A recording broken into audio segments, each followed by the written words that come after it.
If, like me, you enjoy explaining complex things in a way that people instantly understand what you're trying to tell them, then you might want to risk falling in love. Falling in love with analogies. Because analogies, to my mind, are the little sister, the cute little sister of storytelling. And in this episode, I share with you the 6 S's of successful analogies.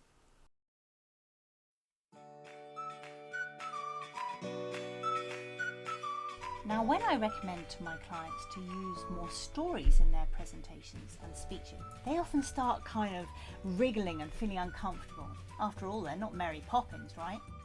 But to my mind, analogies are the cute little sister of storytelling. And you know what cute little sisters are like? They get all the attention for just a brief moment, just a quick entrance. An analogy gives you that, "Ooh, right, I get it now. Yeah. That makes so much sense." If it's that aha moment you're after, then analogies can help you say exactly what you want to without wasting too many words. If you value your time and the time of your audience, then getting creative about using analogies might well help you to get to the point faster and pick people up in a more dynamic, powerful, and charismatic way.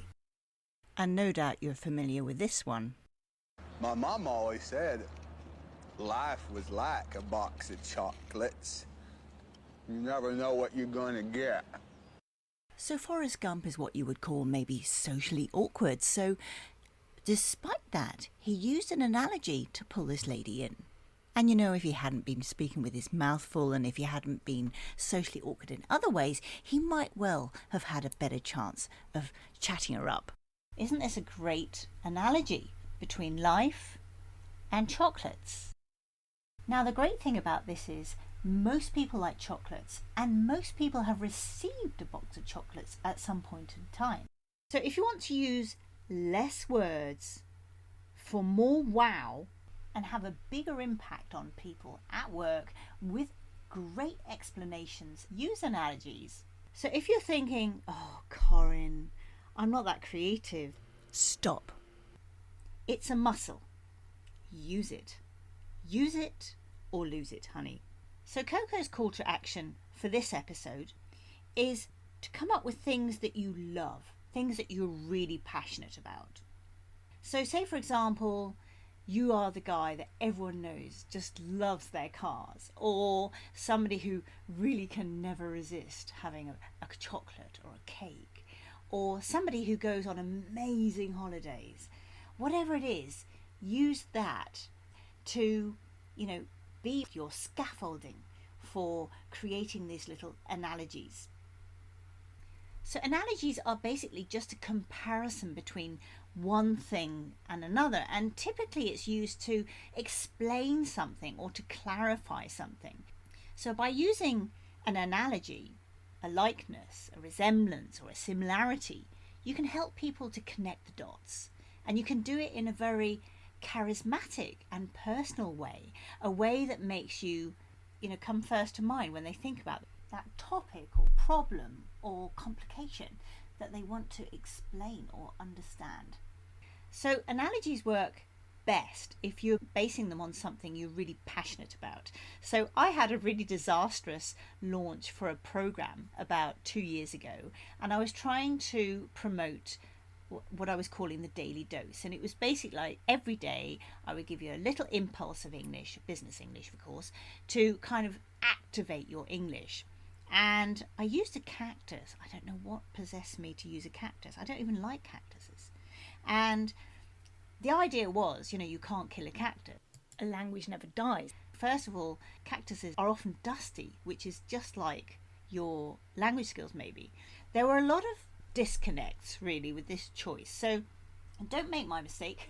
Make some others. Choose a topic that you're passionate about, that you know about, you feel confident talking about, but also something that you enjoy speaking about, something that is very typical of you. Because ultimately all of this is about building your personal brand. So if the next time somebody is talking about something complex in your industry or organization, it, they think instantly of that fantastic analogy that you gave them, the chances are that you will be making a bigger impression on people and gradually carving that personal brand that will let you move up in your career or take your business to the next level. So once you've got a list of things that you really love talking about, things that you're knowledgeable about, then that's a really great starting point. So in my case, I really love driving. Now, I don't have my own car, so when I do have the car, I kind of go out and have a bob a job day, and I've got the music on, or I'm listening to BBC World Service. I'm in my element. So when you need to improve your English, then the challenge for many of my clients is actually speaking up. I tell them that actually speaking another language is a bit like driving a car. When you start learning to drive a car, it's totally overwhelming, isn't it? You're looking in the mirror behind you, you're looking in front of you, you're worried about your feet, you're worried about the gears. You know, it's overwhelming. And it's a bit like that with learning a language, because you simply have so much to think about at one time. Thinking about the grammar and the pronunciation and the phrases that you need and the idioms that you came across and the words. Just like driving a car, after a while you do it on autopilot, right? Sometimes you get to the supermarket and think, whoa, have I missed like 3 lights because I have not been concentrating at all? Well, you know, it's the same with speaking a language. After a while, you just slip into autopilot and it all comes together with practice. So that's the way I use driving, for example, to talk about learning a language. Now, telling this analogy is a much better way of getting through to people and saying, don't get overwhelmed. Don't get overwhelmed. Just do it. And actually, I have to confess that because I come from the UK where we have a lot of sex jokes, then I kind of compensate for this a little bit by making a lot of analogies to sex. Now, I get away with that because I'm speaking to a lot of tech people and they can cope with that. But that's maybe why I don't teach bankers anymore. So, you know, analogies let you really kind of tap into somebody's personality and pick them up exactly where they are now. And with a little bit of humour and a little bit of drama, you can improve your story and you can refine it and you can make it really approachable and fun. It all depends on you. This should be very personal to you. The more personal it is to you, the less likely it is that somebody else is going to use it. So claim that for yourself and really work on delivering it in a way that is kind of irresistible. So in business, we have lots of models, you know, like the iceberg. You know, everyone knows, you know, about the iceberg theory in intercultural relations, right? So Hofstede actually came up with the original iceberg, but actually this iceberg has been adapted and used in all manner of things because it's such a great analogy. And yet I probably wouldn't use an iceberg because I know nothing about icebergs, right? I try and stay away from icebergs. Despite living in Finland for a year, I still hate being cold. I've never really warmed to getting cold. That's interesting. So yeah, as you can see, if you can create something that's really visual, then it makes it even easier for people to kind of cling on to that and really have that aha moment. So if you can visualize it, it means that you really boost the impact of your message. And if you add audio or create a video, that's even better, because the more senses you can tap into when you're explaining this, the better. So even if you didn't realize it was created by Hofstede, you would probably be familiar with the iceberg. So people identify and relate to it. And it's the same with Maslow's hierarchy of needs. You know, it's a very clear visual. It's just a triangle. It's nothing fancy, right? But it helped him to visualize and get the point across. He wasn't using an analogy, but you see what I mean in terms of using visuals. So do be careful when you're using analogies not to get yourself into deep water. You know, avoid doing something that is politically incorrect. You know, it's like women, or it's like men, or it's like, don't use anything like that, because you're just going to get yourself into hot water. There are so many things that we can use in humor and in, you know, something like this, making analogies, that are totally safe. So go for something like that instead. Keep away from the politically incorrect sin bin, if you like. Instead, stick to things like situations and things rather than people. And try and keep it neutral, but relatable. And keep it simple. Don't make this complicated because you'll lose people even more than you were with your original message. So keep it really simple. You might want to make sure that it's something very unique to you. If someone steals your analogy, you should take it as a compliment, because if somebody does steal your analogy, that can be very, very frustrating and irritating. But I urge you to do two things. If it happens, just take it as a compliment. I would just focus on your career, focus on your communication, use language that people can really imagine you using. So I say honey a lot. I refer to people as honey. If people can really imagine you saying that thing, then people are less likely to want to poach it.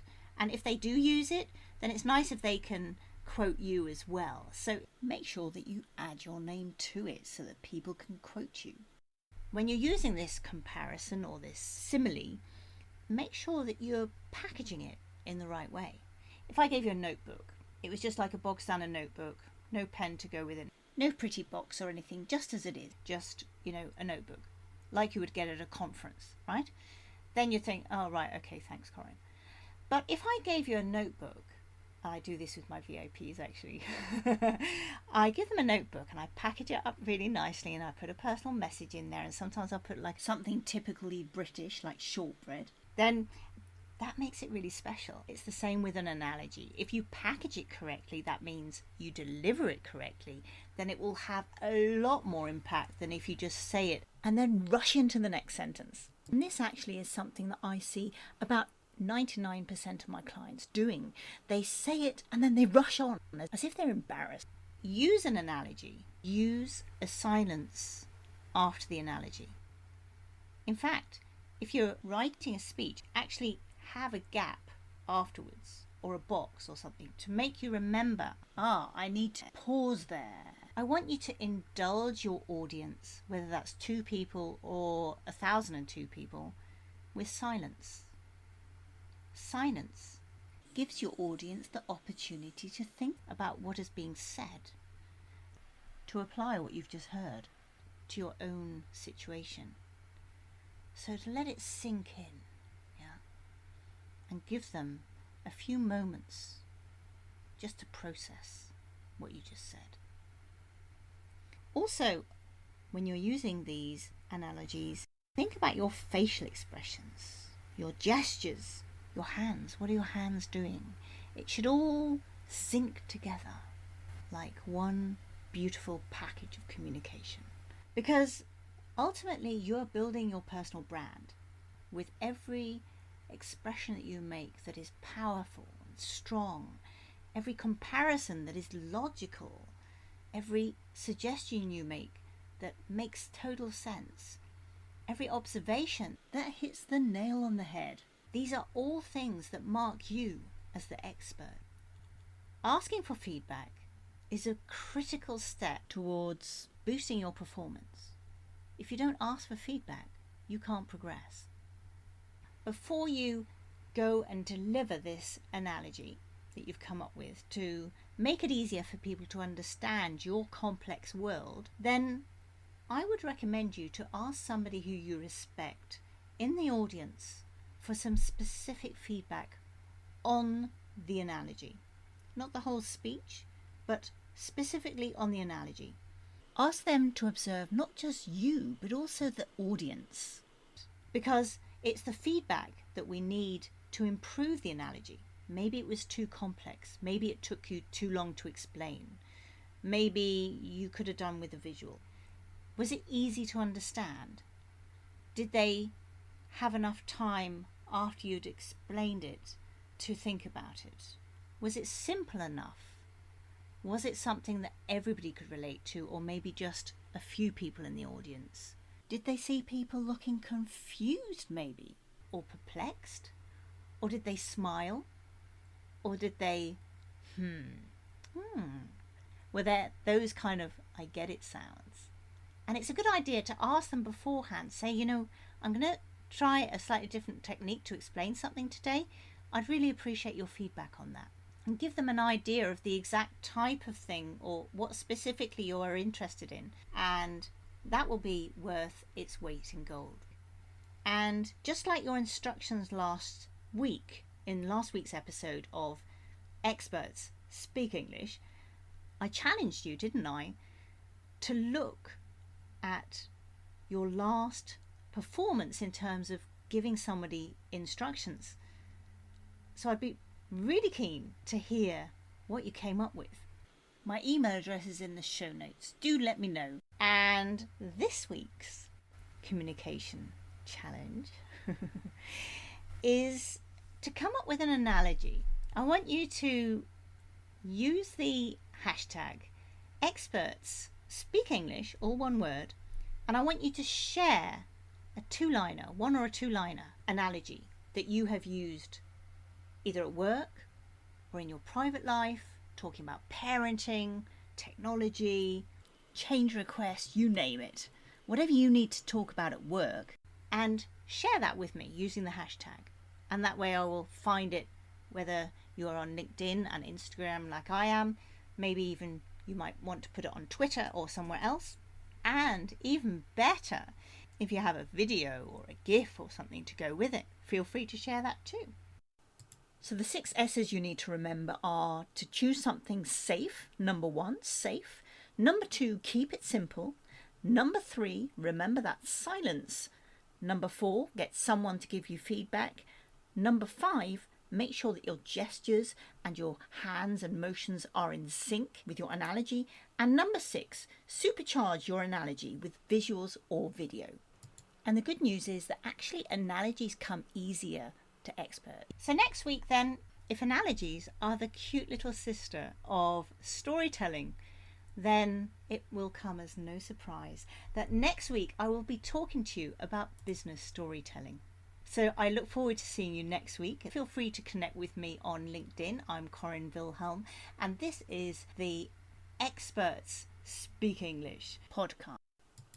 So if you have something that you have to explain time and time again, and you feel that you could do a better job with something like an analogy, why not reach out and I can help you one-to-one, and you can become a super special VIP with me. It all starts with a virtual tea break where you can get to know me, see if we're a good fit, and if nothing else, you'll go away at the end of the session feeling inspired to work on your English delivery, because international careers are more fun. So do feel free to join me for a virtual tea break. The link is on the website. English speaking experts, or of course, in the show notes. And remember, be the very best communicator that you can be. Be intentional, be international, be a brilliant communicator. Take care now.